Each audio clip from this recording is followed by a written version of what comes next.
Quando o assunto é medicina, o médico estuda muito, ele lê pra caramba, mas ele lê pouco de tudo aquilo que pode mudar o seu negócio, que pode mudar o seu consultório. Leituras que trazem mais repertório para a profissão de forma geral, sem ser técnica. E eu quero falar de 3 livros específicos aqui, que não são nenhum desses que estão aqui nesse bloco. Na verdade, eu só tô com esse bloco porque eram os livros que estavam na minha frente, mas 3 livros que me impactaram muito e que não são óbvios e vão te ajudar também. O primeiro deles se chama A Meta, do Eliyahu Goldratt. É um romance industrial que fala sobre a teoria das constrições. O que quer dizer essa teoria das constrições? Nesse romance que se passa numa indústria de fato, as pessoas estão o tempo inteiro ocupadas, olhando para métricas, achando que são produtivas, só que elas não estão produzindo de fato. A empresa está quebrando, está tudo indo mal. E aí o que se constata é que estar ocupado não é o mesmo de ser produtivo. E por que isso é tão relevante para o médico? Porque a gente gosta de estar ocupado o tempo inteiro. A gente não está acostumado a ter tempo livre. E aí a gente tem que estar atendendo um paciente, tem que dar um plantão, não pode parar para pensar. E às vezes a coisa mais estratégica a ser feita é parar para pensar. E assim a gente vai ter um insight sobre o nosso negócio, assim a gente vai avançar em algo. Se a gente tem um gargalo, algo que está limitando o sistema, o gargalo, ele limita a velocidade do sistema. A peça mais lenta de um sistema, ela vai ser o que vai impedir todo o resto de avançar. E essa é a teoria das constrições. Enquanto eu não mover meu gargalo daqui para cá, tudo vai travar aqui. Se eu tenho um gargalo, claro, mas eu estou trabalhando em tudo que é não gargalo, eu não vou fazer o sistema andar mais rápido. Eu só vou gerar caos e eu vou ter que olhar para o gargalo.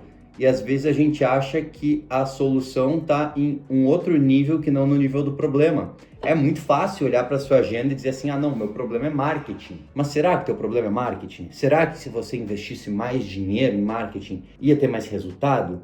Ou será que você não tem nem tempo para atender mais? Será que a sua secretária não é boa? Será que você não parou para pensar no seu negócio e não vai fazer sentido investir mais em marketing? Esse livro, ele realmente muda a chave. Um segundo livro é Building a Story Brand 2.0, do Donald Miller. É um livro sobre marketing, no final das contas. Ele fala sobre como que uma marca tem que ter uma história. Só que o que é mais interessante nesse livro é que ele põe o cliente no centro como o herói da jornada.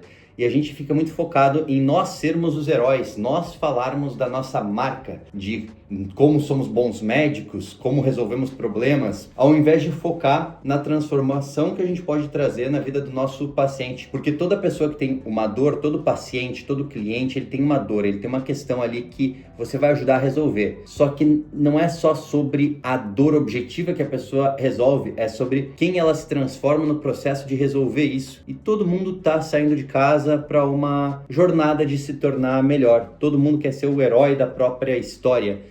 E quando a gente trata nosso paciente assim, nosso cliente assim, põe ele no centro e a gente como guias, como pessoas que ajudam, a gente transmite uma mensagem que é muito legal, porque não fica aquela coisa de você parecer que você está vendendo, de tudo parecer muito autopromoção, e a gente consegue falar direto com quem mais precisa ser ajudado e com quem a gente mais pode ajudar. É um livro que traz um referencial, um framework super interessante sobre marketing. E eu tenho certeza que vai agregar para o teu contexto, porque agrega nesse pensamento da medicina. E um terceiro livro, não é esse daqui, mas também é do Morgan Housel. É a Psicologia Financeira do Morgan Housel. O nome do livro é Psicologia Financeira. Eu recomendo demais para todo mundo, não só médicos. E tem um capítulo específico que é o capítulo 7. E esse eu acho que pega forte em todo médico, que é sobre liberdade. Que dinheiro, no final das contas, é sobre liberdade. Porque se você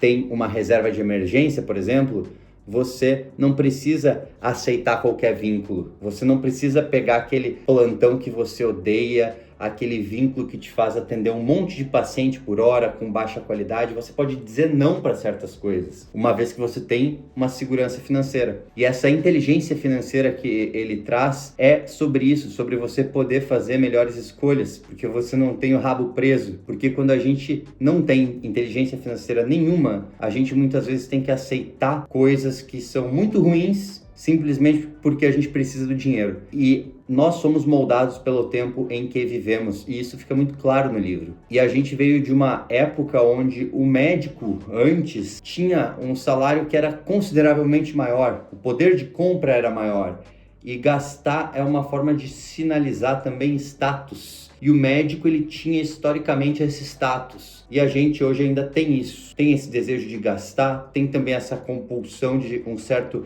gastar hedônico para pagar pelos prazeres que a gente se dá, para recompensar justamente pelo excesso de trabalho em coisas que às vezes a gente não queria estar fazendo e sobrecarregam. E justamente por causa desse conflito todo, de não mudar um pouco a nossa mentalidade, a gente tem gastos muito maiores do que a gente precisa ter. E com isso a gente perde o quê? Liberdade. E é sobre isso que esse livro é, e por isso que ele é tão impactante, porque mexe não só na questão como você vê o seu consultório, mexe na questão como você se vê, como você vê os seus gastos, e isso vai impactar no fim em como que você vive a medicina e como você vive o seu consultório também. Se você gostou desse vídeo, deixa um curtir aqui no canal, te inscreve também, porque a gente tem muito mais conteúdo para trazer para você, médico, médica, especialista que quer crescer na carreira, se desenvolver, e a gente não vai ficar só na superfície de falar o óbvio e o que todo mundo fala, porque senão a gente não seria a Exponencial. Já deixa teu comentário aqui, se inscreve no canal, se quiser participar do Exponencial MBA ou do Exponencial Club, tem link aqui na descrição desse vídeo. Um abração, exponencialistas, e até a próxima!